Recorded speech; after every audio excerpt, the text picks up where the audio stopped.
Добрый день. Меня зовут Павел Василий Климович, я являюсь ректором Малой академии наук Республики Саха-Якутия, регионального центра по выявлению поддержки одаренных детей Республики Саха-Якутия. И у нас очередной вебинар, который мы проводим каждый месяц. И тема у нас сегодня урбанистика и, значит, освоение территорий. Фактически урбанистика, я хотел бы этот термин сам понять, что это такое, да, так сказать, но как-то я вспомнил, что в 80-е годы я был в Италии, и там все были очень увлечены темой, которая называется урбанистика, да, так сказать, и урбанизм, урбанистика.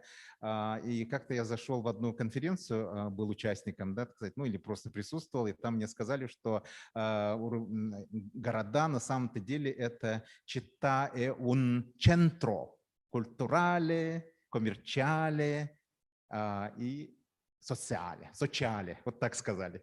То есть и на самом-то деле это все является как бы средством коммуникации определенным, да, так сказать, это такая основная идея. И как мы знаем, одним из первых таких запланированных заранее городов был Рим, да, древний город Рим, и короли, которые были тогда из рода Тарквиниев, лет 300 занимались подготовкой создания такого большого города. И сейчас вся инфраструктура города, она скрыта под землей, и она 10 раз больше, чем нынешний Рим. Фактически они создали уникальную систему, и на самом деле таких городов было много. Древний Багдад, Ахенатон, город, который Эхнатон, да, создал в Египте. Фактически идея создания идеального города, идеального пространства и урбанистика, она воспринимается сейчас и тогда как идея планирования городской среды, куда сочетается и культура, и социальные, и все идеологические, социальные, экономические мотивы, которым руководят наше общество. И общество, оно является, как сказал в свое время Аристотель, собранием разных уникальных вещей. То есть как было «e pluribus unum», да, так сказать, то, что было сказано в свое время Аристотелем. Почему? Потому что на самом-то деле древняя традиция планирования городской среды, она была еще создана в Малой Азии, в Древней Греции, и мы являемся до сих пор студентами вот этого всего, то, что было раньше, значит, большим таким интересной философской концепцией.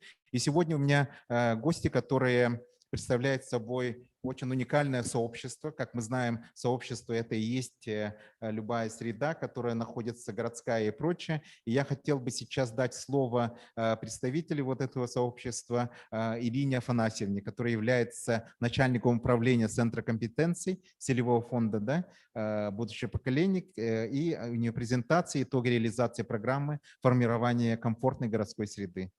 Пожалуйста, Ирина Афанасьевна. Здравствуйте. Я бы хотела сегодня немного рассказать об объектах, которые были построены в течение 2 лет, как образован Центр компетенций и управления архитектуры и градостроительства. И про урбанистику хотелось бы сказать, что урбанистика, она не ограничивается только архитектурой. То есть это и транспортная, пешеходная доступность, инфраструктура инженерная, также это культура, здравоохранение, экология, все входит в понятие урбанистики. Можно будет, да, включить презентацию? Итоги реализации программы формирования комфортной городской среды в Республике Саха-Якутия.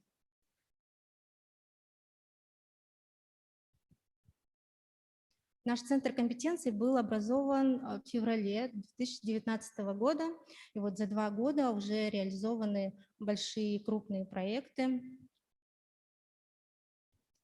И наша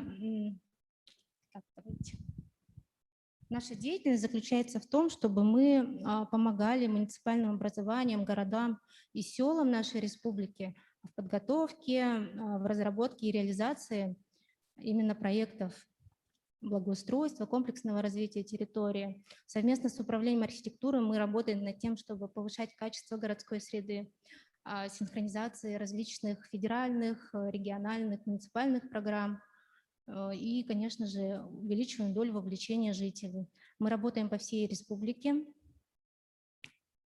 И задачей нашей заключается не только разработка проектных, каких-то дизайн-проектов, ПСД, дизайн-кодов, мастер-планов. И еще мы консультируем, оказываем методологическую помощь муниципальным образованиям, повышаем компетенции главных архитекторов, улусов, вообще архитекторов и специалистов, которые работают в области благоустройства. Проводим воркшопы, вебинары, проводим различные курсы образовательные. И вот нашим центром компетенции было разработано ряд методических материалов по разработке общественных дворовых территорий, спортивных и даже инклюзивных площадок, методические рекомендации по озеленению. Давайте расскажу я про проекты, которые были реализованы. Первый проект реализованный в 2019 году, когда еще не было создано управление архитектуры, центра компетенции не было. Это один из первых проектов.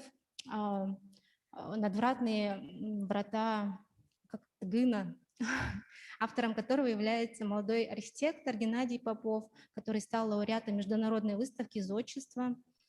И было решено поставить его именно при въезде в город Якутск. Тогда еще пустырь был при въезде в аэропорт. И было решено организовать там современное общественное пространство. Срок реализации был 18-19 года. Также этим проектом занималась компания Геннадия Попова, Эйге называется. Они разработали пространство вот с учетом всех пожеланий местных жителей. Здесь и детские площадки, и мини-скейт-парк. И еще одним из крупных таких проектов, одним из первых, который участвовал в всероссийском конкурсе лучших проектов создания комфортной городской среды, это в городе Алекминске Спасское селение, в рамках которого были восстановлены исторические здания Скопцов, и вообще организовано было такое вот пространство, канал, вдоль которой были расположены скамейки красивые, смотровая башня в виде мельницы, игровые оборудования. Благоустройство в поселка Жатай, где разместился такой вот навес, без качели, навес, и в центре которого большой сухой фонтан, такой вот надземный фонтан. В городе Алдане тоже благоустроили небольшой сквер, установили игровое оборудование фирмы Компан, это чешского производства. Был установлен еще арт-объект интересный в виде верблюда. А в городе Нюрбе тоже участник малых городов исторических поселений, который выиграл в 2019 году, был обновлен городской парк имени Сергея Васильева. Были высажены яблони, обустроены детские спортивные оборудования.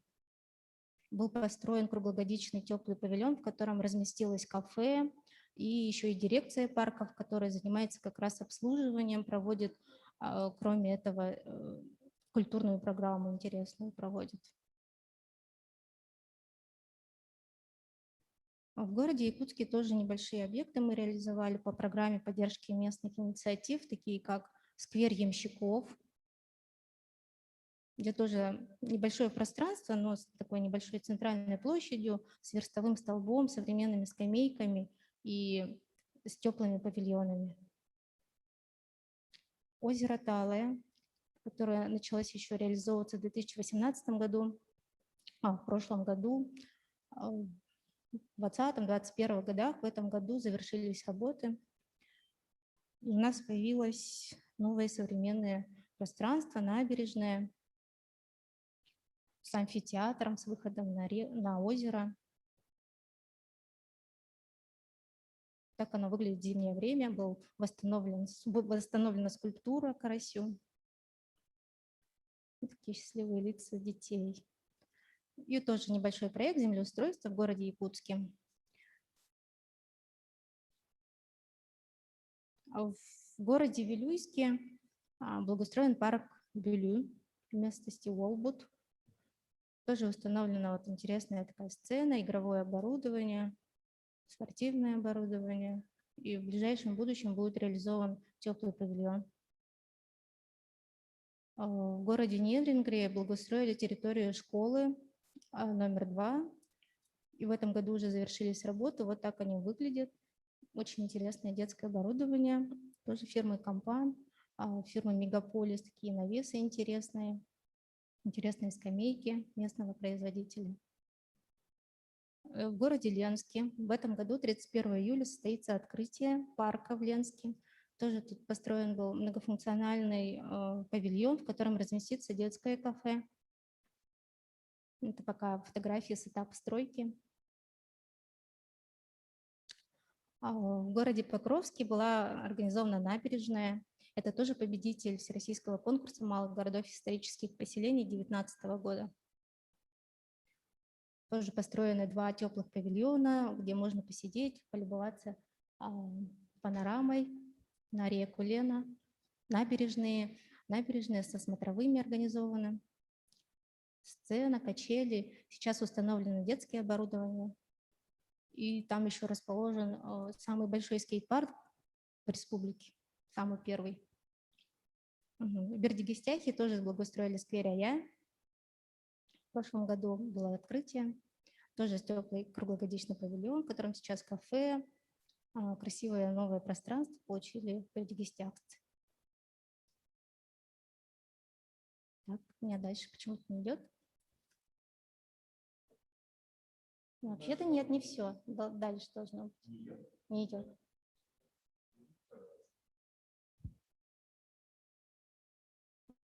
Вот, да, тоже детское оборудование показано. Вот так оно выглядит с птичьего полета. Это в селе Бердигестях. Кроме этого, там дизайн-код тоже был, то есть об этом расскажет немножко Гудана Игнатьева. А сейчас вот тоже в селе Бердигестях в рамках проведения игр Манчары был реализован мост пешеходный, как раз который соединяет село со спортзалом. Вот такой вот с интересной формы. Тоже установили оборудование детское. И сейчас я передаю слово своему коллеге, архитектору, который расскажет о городах, которые будут в этом году реализовываться, то есть проект.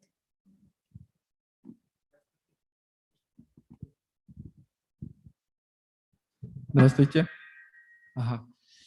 Вот, вы видите все города-победители в нашей республике, которые выиграли в всероссийском конкурсе «Малые города и исторические поселения». Вот. В 2018 году выиграл город Олекминск и получил финансирование 30 миллионов и так далее. Вот Покровск выиграл, потом Нюрба, да. Ага. Вот почему вот участие в таких конкурсах это очень важно, да? Потому что бюджетное финансирование у нас, конечно, во всех городах, во всех общественных пространствах для строительства не хватает, да? Поэтому нам приходится вот участвовать, нужно участвовать именно вот в таких программах, чтобы получить финансирование, получается, да, государственное.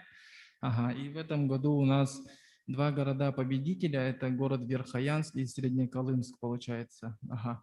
И на них выделено общее финансирование порядка почти 100 миллионов рублей. Ага. Как мы видим, это город Верхоянск, это дизайн-проект, который разработала молодая команда архитекторов из проектного бюро «База-14». Это вот наши местные архитекторы, и которые уже вот 3-й раз, по-моему, побеждают в этом конкурсе, да, с нашим курированием. Мы каждый год, вот как образовался Центр компетенции, мы уже каждый год обязательно участвуем в этих программах, чтобы вот добиваться, ну, чтобы выигрывать, да, чтобы получать финансирование и чтобы нормально их качественно реализовывать. Конечно, финансирование нужно, чтобы именно качественно реализовывать.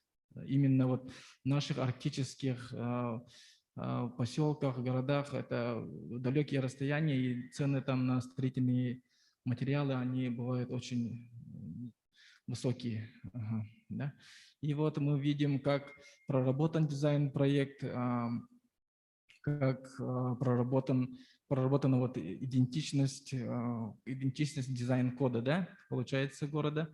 И вот Верхоянск, дизайнеры, архитекторы связали идею, концепцию сквера с сказкой «Бесенахтар Берекянахсин», которая вот якутско-венкийская, по-моему, сказка. Ага. И использовали вот этот образы вот лука и цветков вот именно вот в дизайне, получается. Город Среднеколымск, тут тоже вот использовали оригинальный дизайн. Это тоже очень важно, чтобы выигрывать в таком конкурсе. Не только вот анализ и социокультурный анализ, не только социокультурный анализ нужен, а вот дизайн и архитектура тоже вот это важно. Вот эти проекты уже вот реализовываются, они уже должны реализоваться в этом и в последующем году уже закончиться должны. Город Мирный тоже вот в этом году реализовывается. Я сам вот курирую этот объект. Ага. И он тоже участник всероссийского конкурса, но, к сожалению, он попал только в финал и не выиграл. Но в программе формирования комфортной городской среды управление архитектуры все равно выделяет средства, получается, финалистам. Ага. Так, город Удачный тоже реализуется в этом году. Томмот.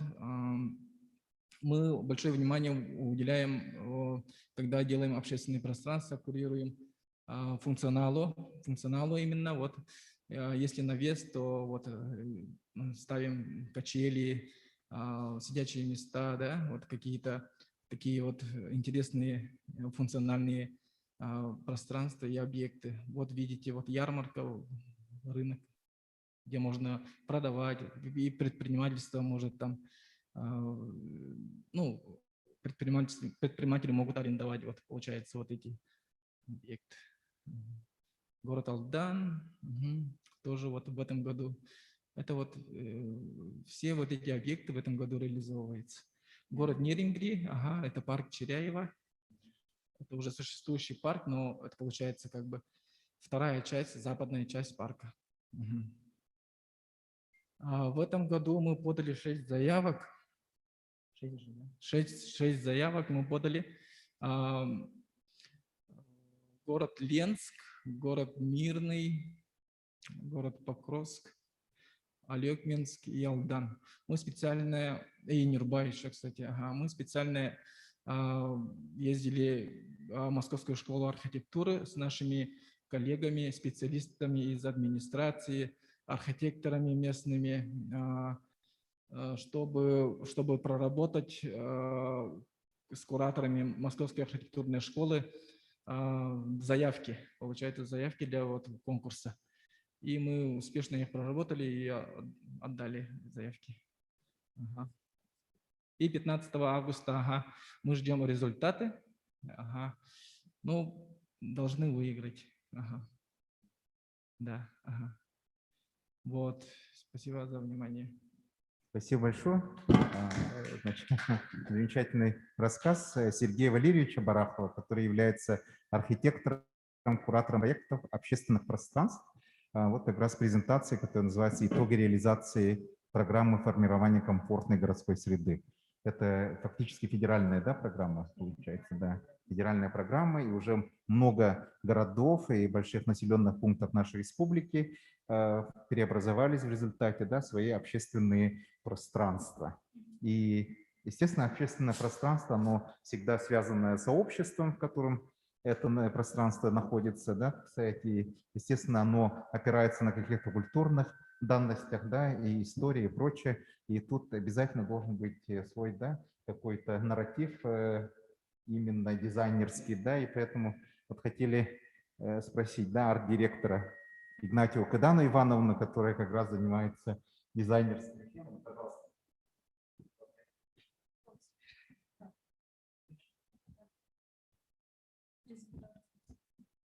Раз.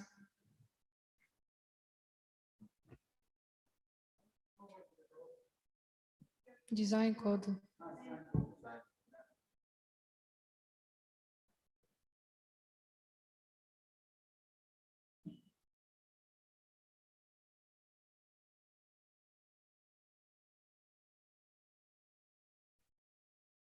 Не увеличиваем, да?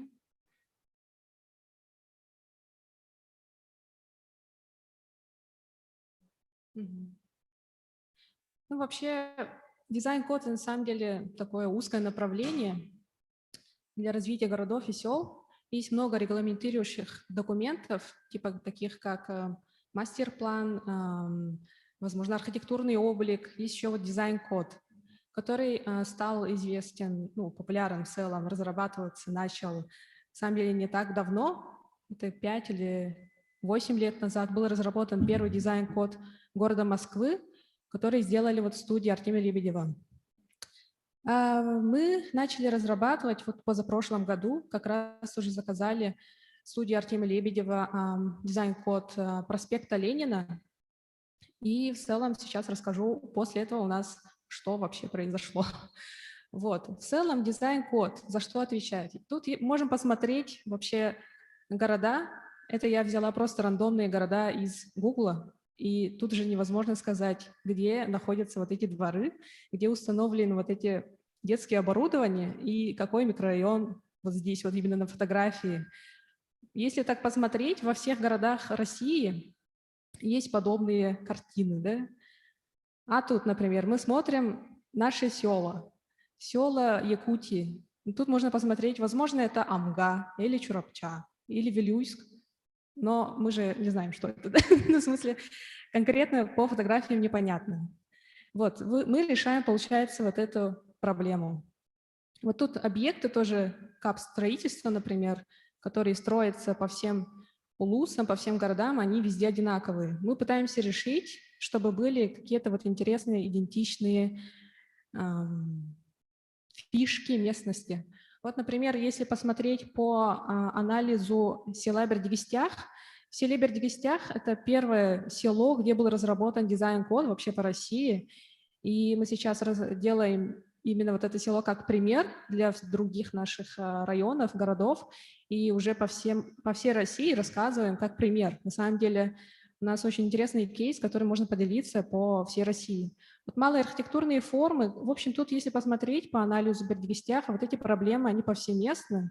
Вот, например, малые архитектурные формы, которые тоже везде устанавливаются, такие же цветочницы из шин, павлинов, не знаю, чего еще делают. В целом они везде.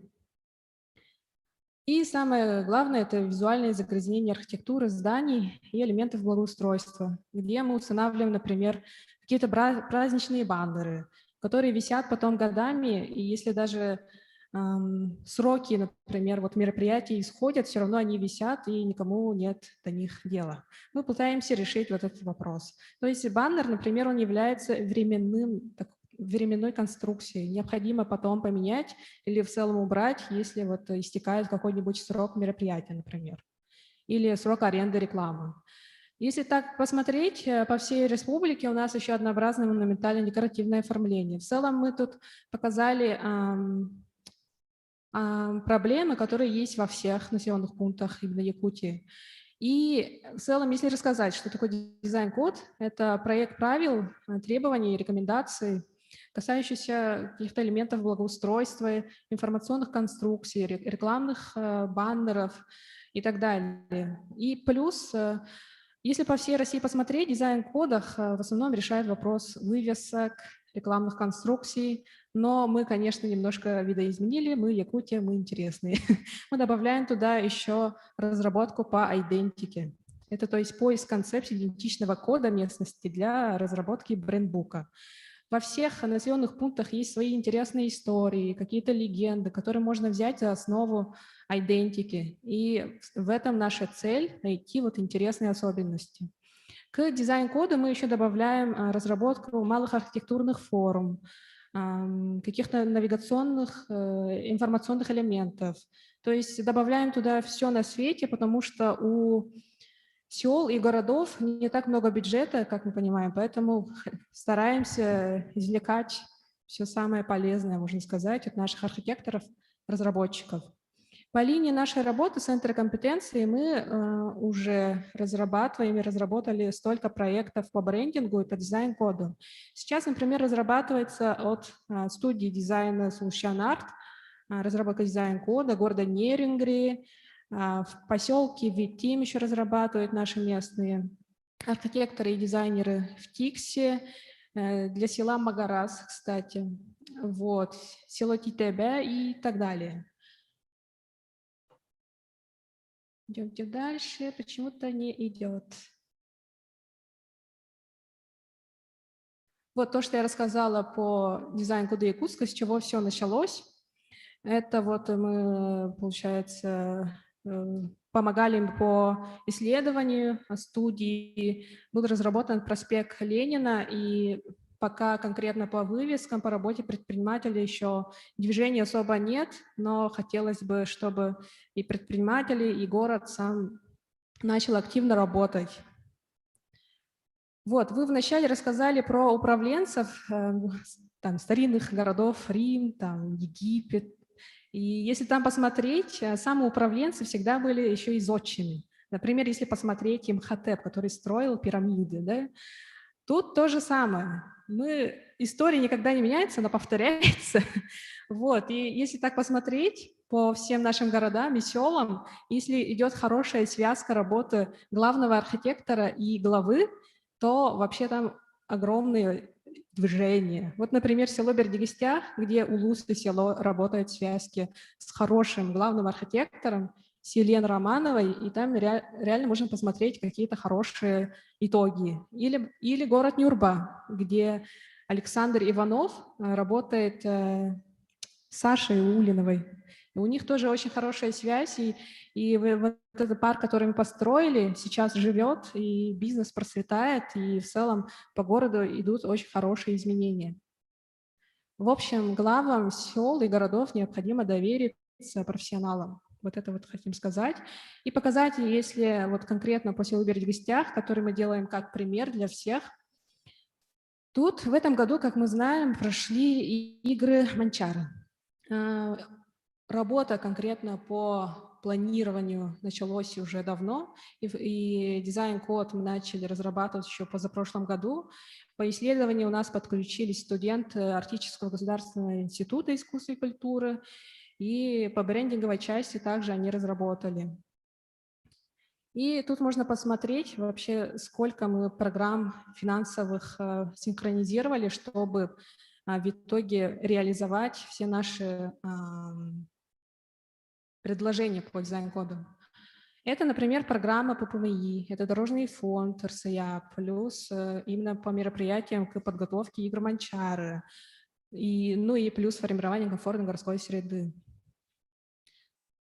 Сам дизайн-код по Бердигистяху у нас включает в себя брендинг, который тоже разработала студентка Арктического института, и мы пытаемся работать тоже в связке с жителями, с администрациями. Когда делаем брендбук, делаем несколько логотипов, плюс учитывая мнение жителей, и в итоге, например, выявляем по итоговому какому-то голосованию, чтобы они сами выбрали свой логотип и чувствовали себя причастными.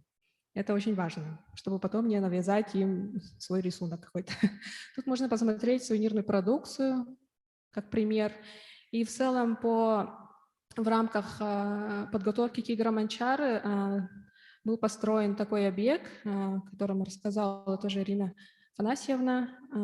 Разрабатывали база 14, проектная команда. И тут можно посмотреть тоже примерную методологию вообще вот реализации дизайн-кода. То, что учитывался сами паттерны, какая-то вот наше предложение по материалам, какие-то идентичные рисунки и так далее. Смотрим красивые картинки. И плюс еще тут у нас очень хорошо подключилась предпринимательница Пелагея. Пелагея, фамилию, извиняюсь, не помню. В общем, она разработала такую тоже хорошую интерьерную часть, тоже включила в себе сам дизайн-код, брендинговую такую историю интересную. И плюс еще по дизайн-коду мы предлагали разработку вот автобусных остановок проектов, они реализовали по программе ППМИ.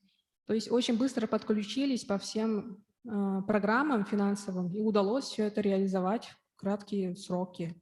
Также навигационные указатели тоже по ППМИ были реализованы в прошлом году. Также пешеходный мост МАТТа можно увидеть здесь паттерны, предлагаемые по дизайн-коду. И сквер «Я люблю горный».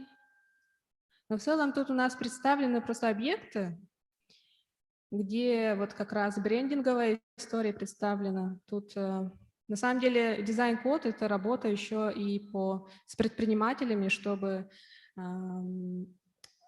упорядочить, например, вывеску, часть вот этих вот баннерных каких-то конструкций, чтобы был такой аккуратненький вид именно самого села. А здесь мы показали вот крупные объекты, где мы попытались внедрить нашу вот предлагаемую световую колористику, например.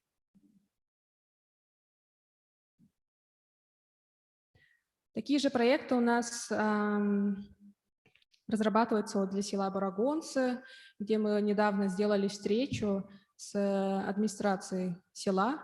Им необходимо сейчас принять в регламент НПА, нормативно-правовой акт, в правила благоустройства, чтобы начать работать с предпринимателями в целом по внедрению дизайн-кода.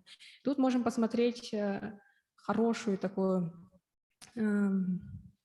пример того, что люди, когда видят, когда строятся вот интересные объекты, интересное общественное пространство, люди сами начинают тянуться к этому. И, например, вот Enjoy Cafe — это обычная чайная, республиканская, да, мы же знаем, какие чайные бывают вообще в селах, но они сделали такой расклад, что обратились к профессионалу, архитектору, кстати, нашему коллеге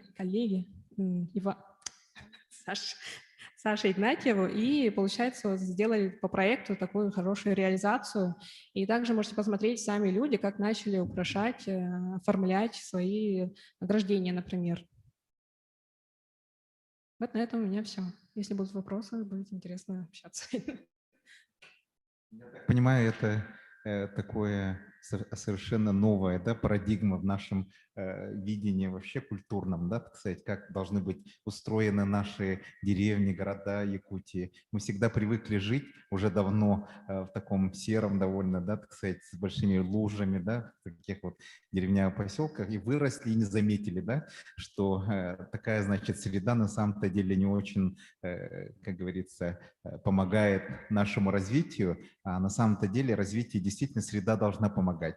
И, как мы видим уже здесь, да, так сказать, будет уже абсолютно новое поле для соревнований между разными улусами, главами, да, так сказать. Это, мы же любим соревноваться, это очень такая якутская тема, значит, каждый улус там соревнуется с другим там районами и прочее, да, и это основа, как говорится, любого прогресса, да, соревнования, конкуренция. И сейчас замечательный вот проект, который сделан в Бердигостяхе, будет еще улучшаться другими районами, которые будут проводить, естественно, свои манчары там, да, так сказать, и, соответственно, благодаря вашей помощи все это будет невероятно усилено, да, так сказать, и это замечательно. И, во-первых, каждая деревня, наверное, будет иметь свой брендбук, люди будут очень активизированы, так сказать, этим, да, так сказать, и будет очень такая радостная пора, очень интересная эпоха развития якутской архитектуры и вообще социальной, как говорится, среды, в которой живут люди.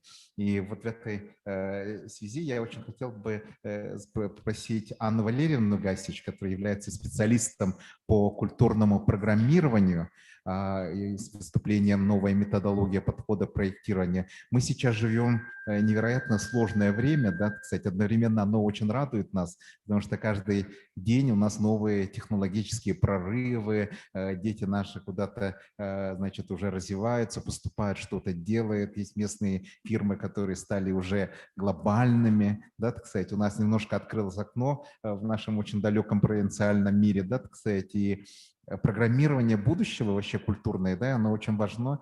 Естественно, мы сейчас живем в таком ковидном мире, да, так сказать, и оно уже поменяло вообще понимание того, каким должно быть общественное пространство, да, так сказать. Либо мы там будем друг от друга где-то шарахаться и прятаться, да, так сказать, либо какое-то другое устройство. Какое будет наше культурное программирование в этом плане, да, так сказать. Ну вот я хотел бы узнать, потом вы, может, нам это расширите, да, так сказать, ваше видение в этом направлении. Спасибо. Да, спасибо. Можно включить презентацию «Новые подходы, новые архитектура». Да, спасибо большое, что нас пригласили поговорить на наши любимые темы. Мы всегда рады уделить этому время. И сегодня я бы хотела рассказать вам про, на самом деле, очевидную, но, возможно, незаметную тенденцию, что архитектура меняется, и архитекторы вместе с ней. Если вбить в Гугле в поиске архитектура Якутск, то мы увидим вот слева картинку, да, то, что у нас есть какие-то довольно знаковые архитектурные объекты. И при этом, если мы вбиваем благоустройство и Якутия, то в это же время мы видим совершенно новые, современные скверы, парки и иные общественные территории. И чем эти два поиска отличаются друг от друга? На самом деле благоустройство и вообще все, что у нас окружает, это и есть архитектура. Но почему такая разница, да? Вот то, что слева мы видим, пусть знаковые, но уже довольно, ну, как можно сказать, исторические даже в чем-то здания, да, и справа совершенно новые объекты. Вот здесь можно видеть даже наших новых архитекторов. Это архитектурное бюро и база 14, ЕИГ, о котором рассказывали мои коллеги, и даже Институт развития «Стрелка», большой институт московский, который сейчас продвигает прогрессивное видение архитектуры. Вообще наш век, 21 век, это век городов. Сейчас, если посмотреть глобально, то больше половины населения мира проживает в городах. Если смотреть по России, то примерно 75% населения живет в городах. Это очень большой процент, и тенденция к урбанизации растет. В то же время контекст меняется, он незаметно меняется. Например, если мы посмотрим лет 5 назад, мы попадем в совершенно другое пространство лет 10, лет 20 назад, и так на несколько десятилетий и сотлетий можно уйти. И при этом человек вместе с архитектурой менялся незаметно. Если рассмотреть наши проекты, которые курирует Центр компетенции по вопросам городской среды, то мы стараемся работать на всю республику. Саха-Якутия, здесь сейчас карта за 2020 год, география наша уже выросла, наверное, раза в 2, да? Северные, да, районы появились. И что мы стараемся продвигать? Вот как площадка, где встречается и администрация, и предприниматели, и жители, и сообщества.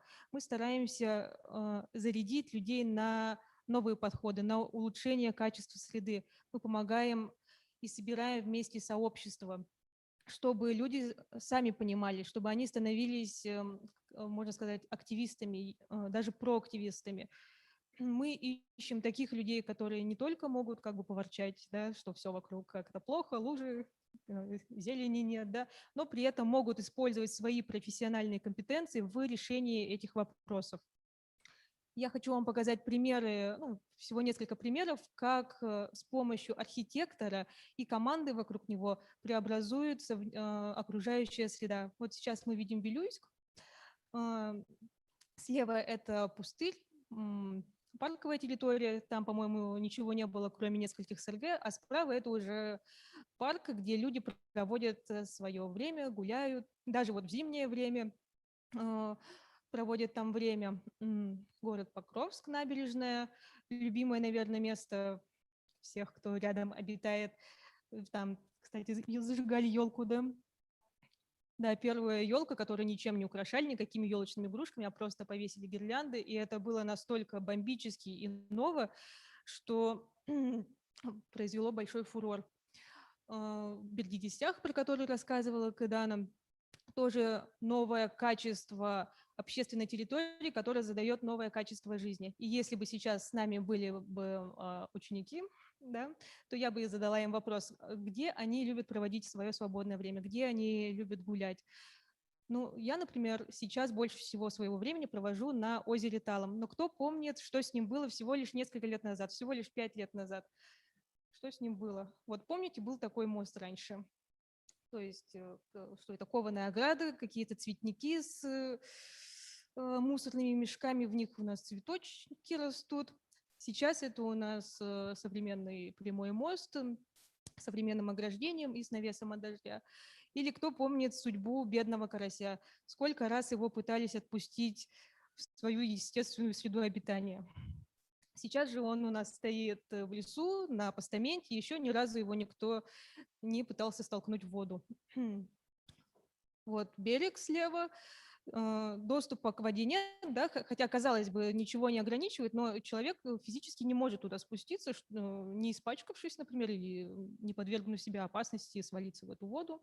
Теперь же у нас благоустроенный берег, укрепленные берега, есть пирсы, при этом есть небольшие спуски, да, к воде, и человек уже чувствует больше свою связь с водой и, соответственно, больше причастен к развитию этого места.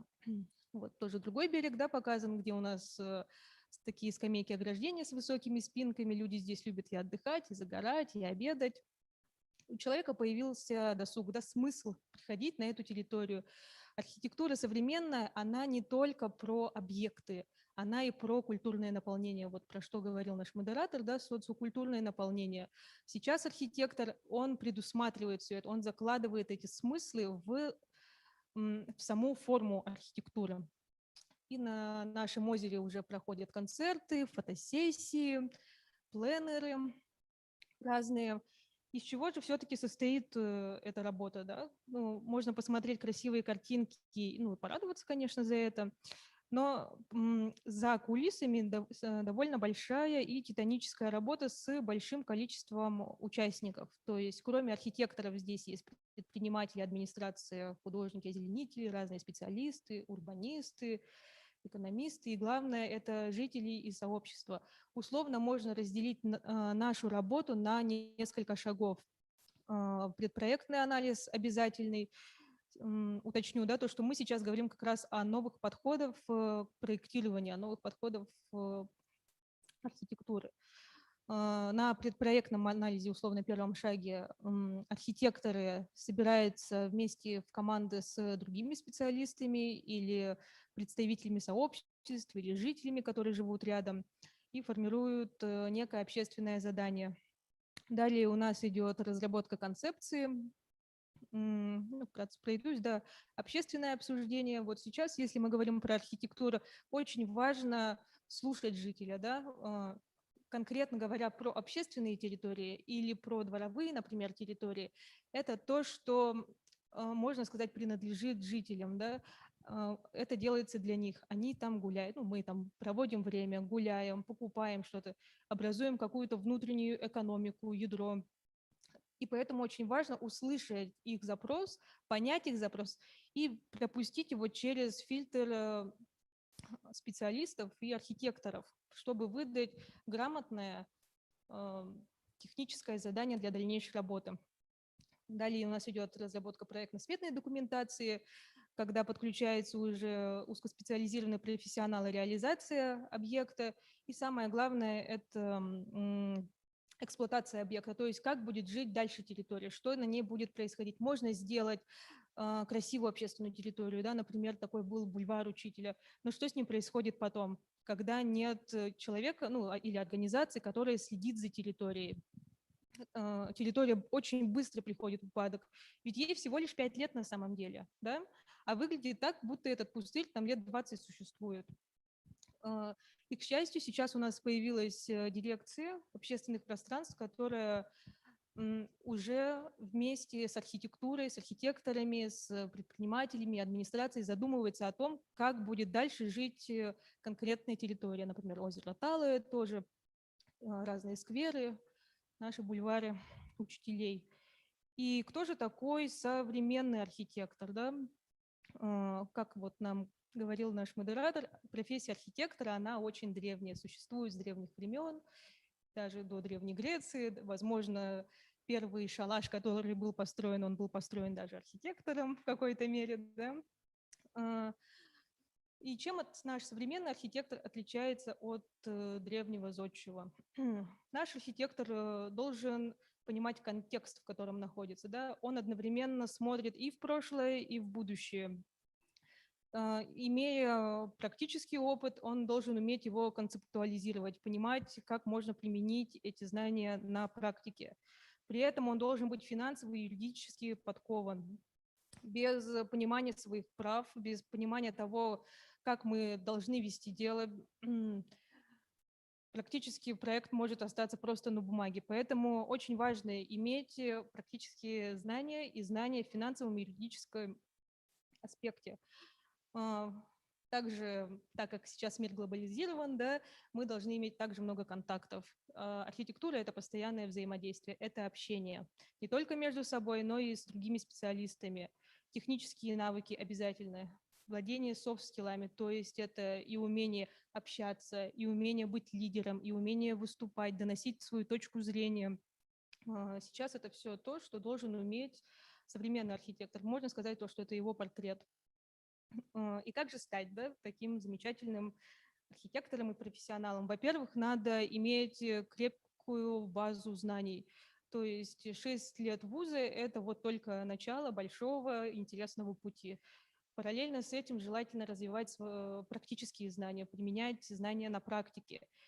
И то, что отличает современного архитектора, прогрессивного архитектора от ремесленника, это профессиональная насмотренность, умение анализировать, да, что делает, например, здание красивым или что придает ему смысл. Ну и софт-скиллы, о которых мы говорили. Вот. И хочется уже обратиться к нашим слушателям, к нашим молодым друзьям. Можно сказать то, что архитектор каждый из нас, потому что мы все формируем в какой-то степени настоящее, да, окружение, наше будущее формируем. Но при этом нам надо уметь выхватить наши профессиональные знания из этого, не уставать учиться при этом, стараться общаться с другими людьми, постоянно повышая свои профессиональные компетенции и навыки, чтобы в будущем мы могли стать такими архитекторами, которые бы изменили мир к лучшему. Все, спасибо за внимание.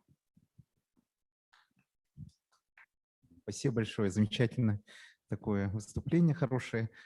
И в этой связи, да, можно вопрос тогда я задам, ну, относительно того, что нужно, да, действительно, вот вы сказали, рекомендации, может быть, это не стоит такое, да, так сказать, но какие у нас есть очень самые такие продвинутые университеты, куда можно поступить именно по направлению архитектура, да, так сказать, и в дальнейшем как нужно вот себя развивать. Вы сказали, что какие-то там, может быть, стажировки пройти, да, так сказать, может быть, поступить там определенные бюро, да, так сказать, какую-то, значит, пройти, ну, как это называется, интерншип, да, так сказать, бесплатно поработать там где-то, поволонтерствовать, да, так сказать, каким образом расширить свой багаж всяких архитектурных ассоциаций, которые нужны очень человеку для развития.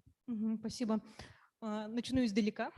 Когда я поступала на архитектурные отделения, мне говорили то, что не ходи на архитектуру, потому что это совершенно будет никому не нужно через 5 лет. Архитектура к этому времени умрет. Но посмотрите сейчас, да, насколько стала профессия архитектора актуальна. Архитектор – это лидер преобразования окружающей среды, это лидер мнений, и через него проходит запрос жителей на преобразование, ну, вот, всего, что окружает. Лично я училась сначала в детской школе-студии архитектуры и дизайна у Нильгустаны Семеновны в Якутске. Потом мы здесь оканчивали ЕГТ и СФУ, технический институт. Ира, ты училась в МАРХИ, да, тоже замечательный институт по архитектуре, один из лучших в России.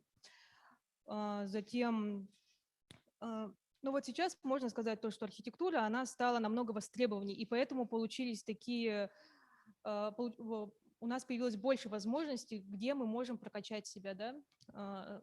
Например, сейчас существует Московская архитектурная школа «Марш», замечательный институт «Стрелка», да, если вы не хотите идти слишком глубоко в архитектуру, можно стать либо урбанистом, либо… Ну, вообще архитектура имеет огромный спектр, да, это и теория, и практика, и строительство, и, не знаю, и журналистика. То есть архитектор, он может применить свои знания практически повсюду. Сейчас есть много знаменитых людей, которые вышли как раз-таки из архитектуры.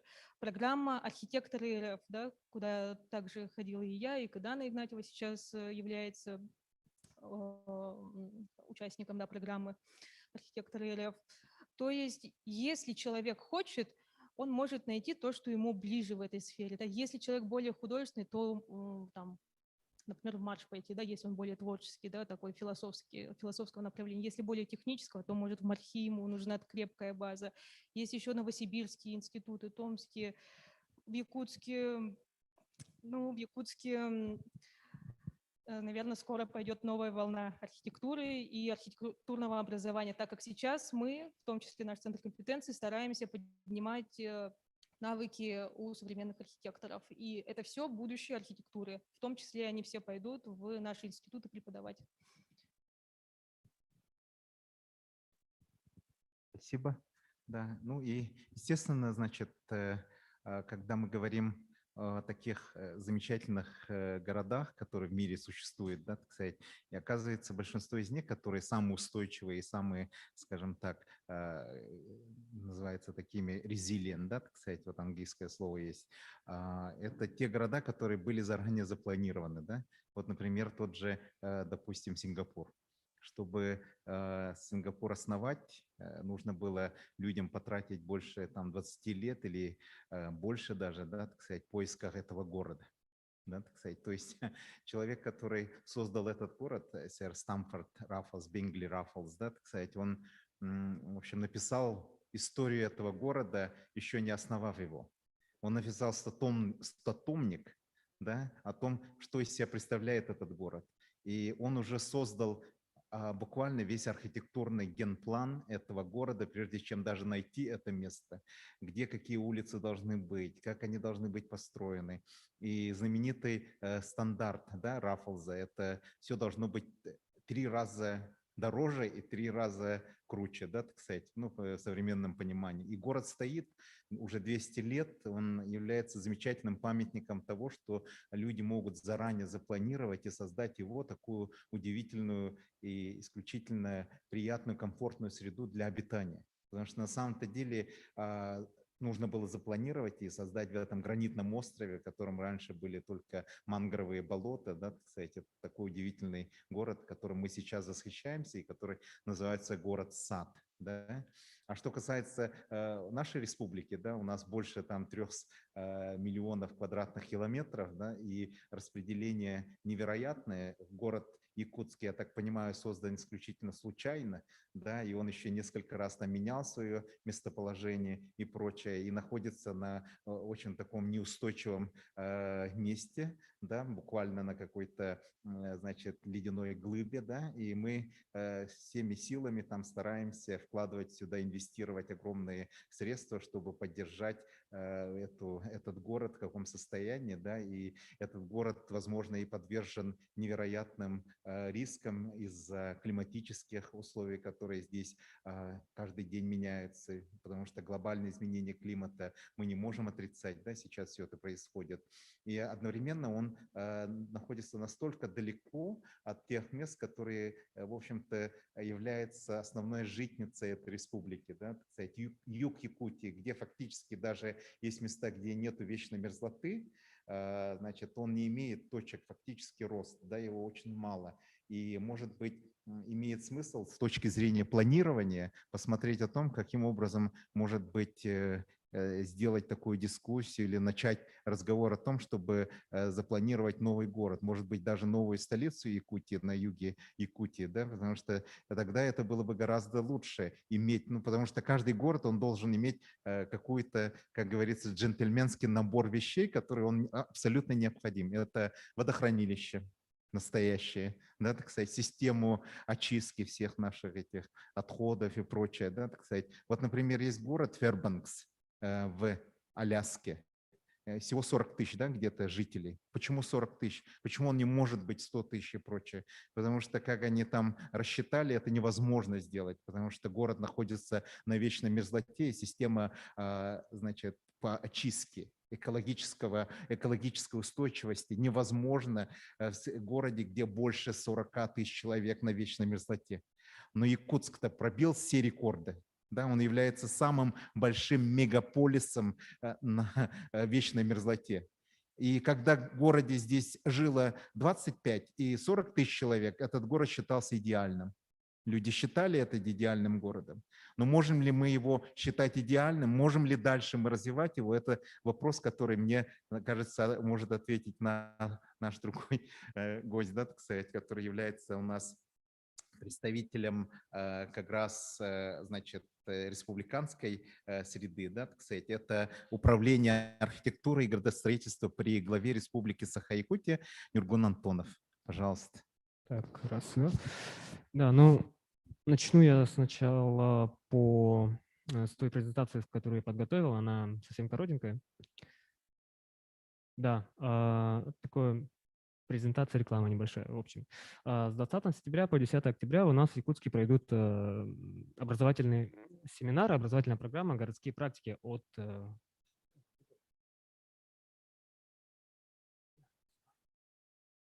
Да, организатором выступаем мы, Управление архитектуры, Центр компетенции по вопросам городской среды, «Лето», «Стрелка», бюро и институт «Стрелка» и образовательная платформа «Архитекторы РФ». То есть все их вы знаете, до этого про них много уже рассказали. В целом, что такое городские практики? Это такая серия краткосрочных образовательных мероприятий для специалистов в сфере развития городской среды. Состоит он из двух форматов, будет и офлайновая часть, и онлайновая часть. И что самое интересное, городские практики устроены таким образом, что организаторы, то есть сами архитекторы РФ и Институт «Стрелка» проводят предварительное интервью со всеми заинтересованными из Якутска, то есть это могут быть и местные городские активисты, местные сообщества, предприниматели, сотрудники администрации, архитекторы и так далее. И уже на основе вот результатов данного интервью они составляют образовательную программу, специально подгоняя под наши какие-то особенности местные. Про что будут рассказывать и чему будут обучать? Ну, если в общих чертах, то чаще всего затрагивается тема благоустройства, транспортного планирования, что, кстати говоря, если на данном этапе у нас вопросы благоустройства, они уже держатся на повестке очень долгое время, но, к сожалению, например, вопрос транспортного планирования у нас почему-то пока не в приоритете, хотя это тоже очень сильно важная часть, особенно для такого города, как Якутск. Предпроектный анализ, о чем мы говорили ранее, в целом устойчивое развитие территории, ну и, конечно же, такие стандартные элементы, как городская экономика, антропология города, социология города, стандарты жилья и многое другое. Например, если говорить о Владивостоке, то у них затрагивали такую тему интересную, как тактический урбанизм. Тактический урбанизм – это такой инструмент, который позволяет наименьшим вкладом, то есть не затрачиваем огромное количество средств и усилий, но при этом вы меняете среду вокруг себя наиболее эффективно. Вот. Кто может принять участие? Конечно же, это архитекторы, представители власти, девелоперы, градостроители, предприниматели, городские активисты, урбанисты, студенты. То есть все те, кому интересна тема городского развития, могут принять участие. То есть как подать заявку на сайте Архитектор.РФ во вкладке «Городские практики». Просто на все кликаете «Город Якутск» и нажимаете «Подать заявку». Все просто, интуитивно, ничего в этом сложного нет. Думаю, надеюсь на ваше участие. И мы очень надеемся, что и СУФУ, и вообще в целом Якутск, он будет принимать активное участие потому что все это делается специально для того, чтобы вот как раз-таки вопрос о компетенциях архитекторов и так далее, все это дает такой стимул и старт для тех, кому это интересно. Вот. Ну, в целом пока все. Но что касается вопроса... Так. Можете, пожалуйста, повторить? Перенести ли город Якутск? Нести... Нет, ну тут я могу высказать тут свое личное мнение по этому поводу, потому что переносить город Якутск, вообще столицу... Нет, переносить не надо. Да, столицу, именно столицу переносить Зачем переносить? в более комфортной, чтобы она была в более комфортной среде. Да. Я думаю, это на самом деле особенность столицы заключается именно в этом. В том, что мы находимся именно в тех климатических условиях, в которых мы находимся. И то, что город все еще существует и все еще развивается, да, может быть, чуть медленнее, чем остальные, может быть, у нас есть какие-то проблемы, которых совсем не существует в тех же западных городах, но это и делает наш город особенным. Это и делает столицу столицей, потому что, несмотря на все эти проблемы, местные жители, администрация и власти находят какие-то, может быть, наименее или наиболее эффективные способы решения всех этих проблем, которые у нас есть. И благодаря этому даже многие специалисты из других городов интересуются нашим опытом. Поэтому я думаю, вопрос о переносе столицы, он не совсем актуален, наверное, мягко говоря. Я не говорил о переносе, да, столицы. На самом-то деле нужно создавать новые центры развития, они очень важны, потому что мы все-таки должны развивать Южную Якутию. Если это все будет оставлено на самотек, соответственно, значит, есть много вопросов, которые сразу возникают, да, так сказать. Зачем тогда вот эти территории, которые дают больше всего в финансовом плане развития Якутии, да, так сказать, как они дальше будут развиваться? Вот, потому что люди, которые находятся в тех индустриях, да, так сказать, они, соответственно, могут спросить вопрос, а почему у нас, да, не возникает такого хорошего, значит, и территориального, да, и пространственной организации, которая позволит сделать вот этот регион более устойчивым и самодостаточным в своем развитии. Для этого нужен же город, для этого нужно развивать все это. Вы знаете, что в свое время мы создали такую школу, которая называется школа Арктика, но его мы открыли в Нюрнберге. Да, удивительном городе, тоже планированный такой город. И ребята, которые там учатся, они абсолютно стали другими. Если бы они учились в другом месте, они были бы другие. Но сейчас, когда они учатся в этом городе, Нюрнберге, они имеют возможность много общаться, ездить на поезде, да, куда, на Дальний Восток и прочее. Для них абсолютно мир стал совершенно другим. И эти дети получили гораздо больше, чем могли бы где-то получить. Может быть, пространство здесь имеет очень большое значение. Но юг Якутии, он достоин того, чтобы иметь такой город, большой и красивый, который бы развивался, где можно было жить и развиваться тоже.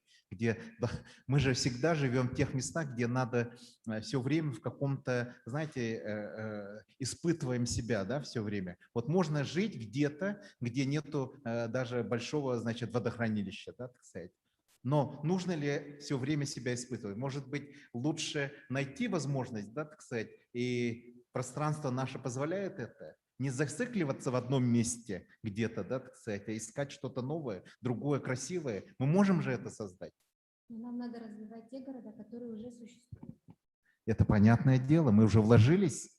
Но для того, чтобы подумать о будущем развитии, нам нужны еще и другие города. Нам нужно новые города заложить. Да, старые города – это хорошо, это понятно, да, так сказать. Но если в других местах существует уже и развивается экономика, то экономика сама по себе приглашает туда, чтобы люди туда приехали, освоились и стали жить. Поэтому наш разговор, он называется также и освоение территорий. Не там закрепиться, да, в своем там закрытом месте у Луси в центре где-то, да, который можно себе представить как очередную там закрытую зону, да, буквально. Как мне сказал один прокурор, да, кстати, это такой, говорит, котловой регион. Спрашиваю, почему котловой? потому что, говорят, что приходит туда, не уходит. Да, потому что люди так привыкли жить в конце мира. Да? Это город в конце трофической сети. Да? Вы знаете, что такое? Вот есть такое в биологии понятие, да, трофическая сеть. Да? То есть сеть, когда идет там питательные ресурсы, да, так сказать. Но наш город в самом конце получает только дентри, да, а на самом-то деле можно было быть где-то в середине этого направления, да, развивать что-то другое, чтобы оно сделало этот город устойчивым. На самом-то деле мы сейчас же здесь вкладываемся, да, так сказать, и при этом не делаем ничего, чтобы могло сделать этот город устойчивым. Да, если бы не было там федеральных, да, замечательных вот этих проектов и программ, было бы гораздо плохо и хуже даже, да, так сказать. Ну, может быть, я это просто к тому, что нужна какая-то платформа для разговора, да, так сказать, потому что беседовать об этом, наверное, надо. И, наверное, у вас уже есть свой журнал, да, где можно об этом, или какая-то платформа, на которой люди могут общаться, писать там свои статьи и прочее, так или нет? У нас есть сайты, Да, да. Да. как нам могут обратиться. Ну, социальные сети – это замечательно. И вот, наверное, хотелось бы, естественно, значит, сделать что-то такое, ну, маленькую такую, может быть, конференцию, семинарчик, да, так сказать, с приглашением, например, наших коллег из Сингапура, допустим.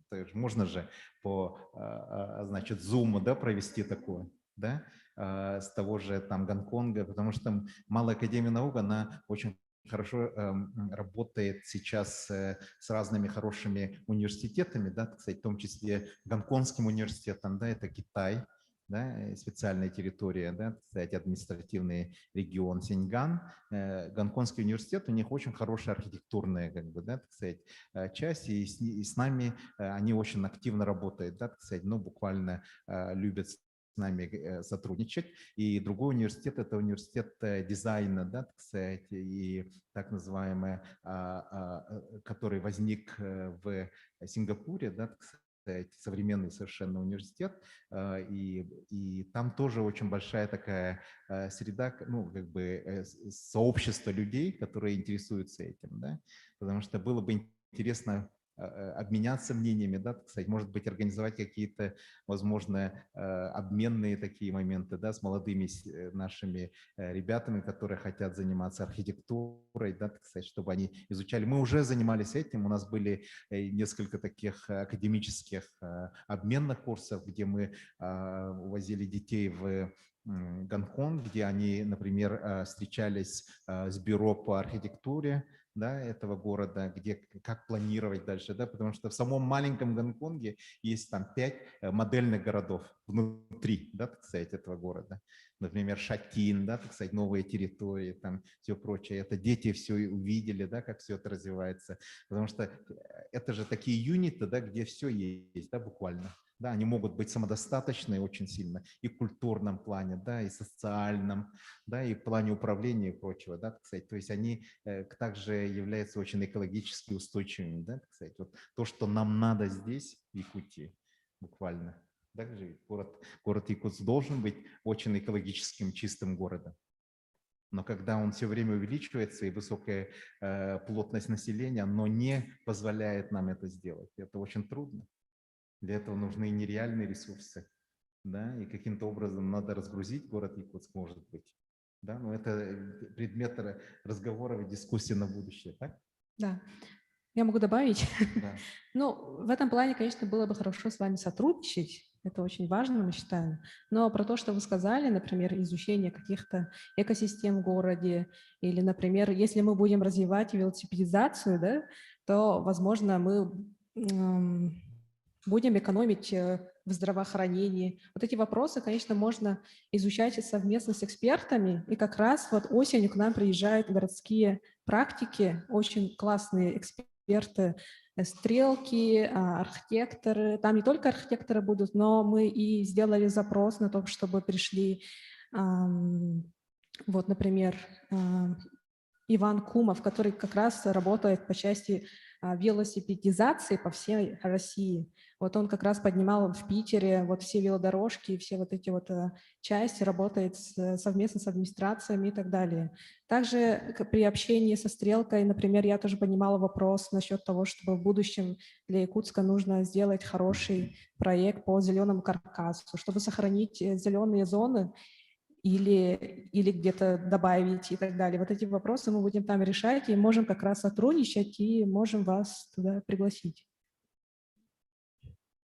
Спасибо большое. Да, пожалуйста. Хотелось тоже добавить, вы подняли очень на самом деле интересную тему, очень дискуссионную тему, которую обязательно, мне кажется, надо выводить на публику и вовлекать сюда большое количество населения, да? Так как это все касается не только архитектуры на самом деле, да, но и социологии, и экономики, и политики.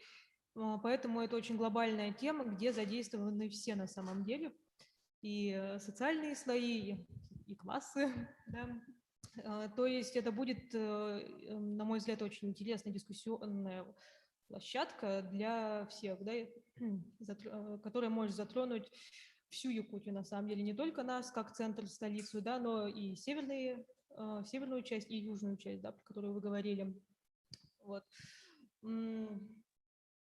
Еще хотелось бы сказать то, что ну, про архитектуру, да, я очень люблю поговорить про архитектуру, то, что архитектор, он находится как бы в центре этих событий, да, он как бы получается между политикой и между, ну, жителями, населением, можно сказать, да, и как раз-таки то, что он создает, это отображение нашего общества, да, то, что все, что нас окружает, это отображение нашего общества. Если там здания ветхие, да, если люди плохо живут, то это тоже отображение нашего общества.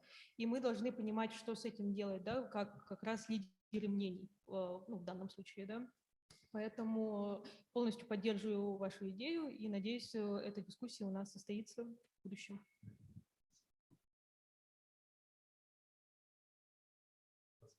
Позвольте поблагодарить вас, да, за то, что откликнулись за очень короткое время принять участие на нашем вебинаре. Мы обычно это все вкладываем, загружаем, да, так сказать, YouTube-канал Малой академии наук, и обычно нас смотрят, да, так сказать. У нас есть старшие наши коллеги, это образовательный центр «Сириус», который находится в Олимпийской деревне Сочи, недалеко от Адлера. И у них очень есть интересный проект по урбанистике, и они развивают этот проект очень сильно.